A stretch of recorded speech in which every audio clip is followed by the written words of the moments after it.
Надо телефон нести, Нина, translate. You can't translate, you're going to have to sort of understand. But finding that understanding isn't always easy, and 3 months on, the creases are beginning to show. Nina Kadik is hosting Tatiana, a Ukrainian refugee. Tatiana's husband is living under Russian occupation, so she didn't want to show her face on camera. Two strangers brought together by war. They admit it hasn't always been easy. They've had to bring in a mediator to iron out their differences, and they've agreed to let us film the session.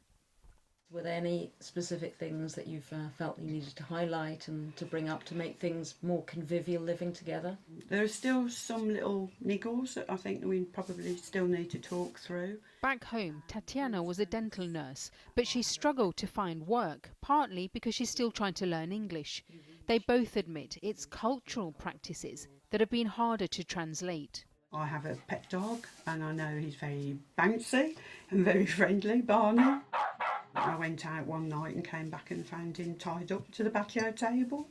So, and I've tried to explain that in Britain we don't tend to tie our dogs up outside and that we do tend to humanise them a little bit. Ну, мы привыкаем. У нас же собака была просто на улице, и кошки мы любим, да,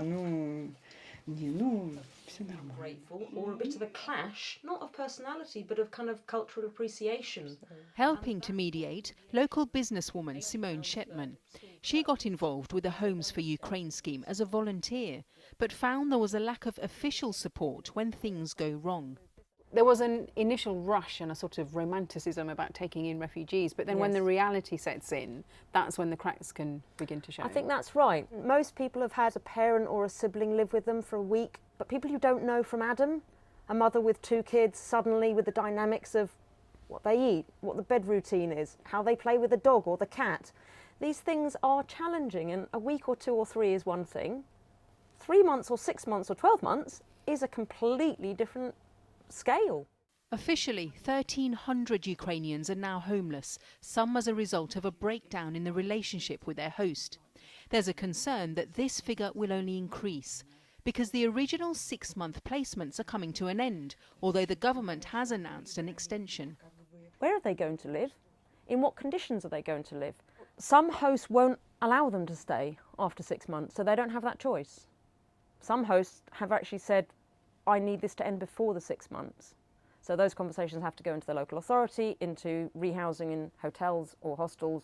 But local authorities across the country have told us they just don't have the housing stock, and some Ukrainians are ending up stuck in hotels.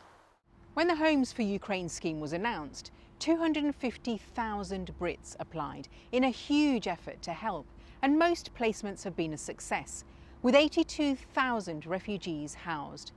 But they're coming to the end of their initial 6-month placement, and a quarter of hosts have indicated that they don't want or can't afford to carry on. Homeless in a city, a country they barely know. Natalia, her 3-year-old daughter Sofia, and her mother-in-law Maria. They say their host unexpectedly asked them to leave at 9 o'clock at night. The family had fled the fighting in Odessa and came to Birmingham, but the placement wasn't what they imagined.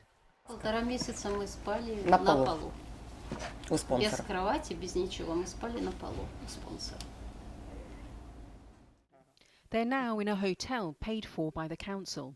They're hoping to move into their own home, but there are local pressures on social housing and they can't rent privately because they have no deposit or credit history. Refugee groups have called on the government to act as rent guarantors. Она очень скучает за папой, но она говорит постоянно о том, что я домой не хочу, там стреляют. Моя надежда, чтобы мой ребенок мог жить мирно, спокойно. We don't know how long the war is going to last, and do they make a life for themselves here? Tatiana and Nina have agreed they'll stay living together beyond the 6-month placement, continuing with mediation to manage any niggles. Ну, мы сейчас практически мы вместе все. И мы кушаем втроем, и мы друг друга и поддерживаем, и кушаем, и вместе готовим. Она очень много печет. В общем, мы поправляемся. В общем, все хорошо. Is it what you imagined it would be when you took in a refugee? Not at all. Not at all. No, not at all. I'm glad I've done it.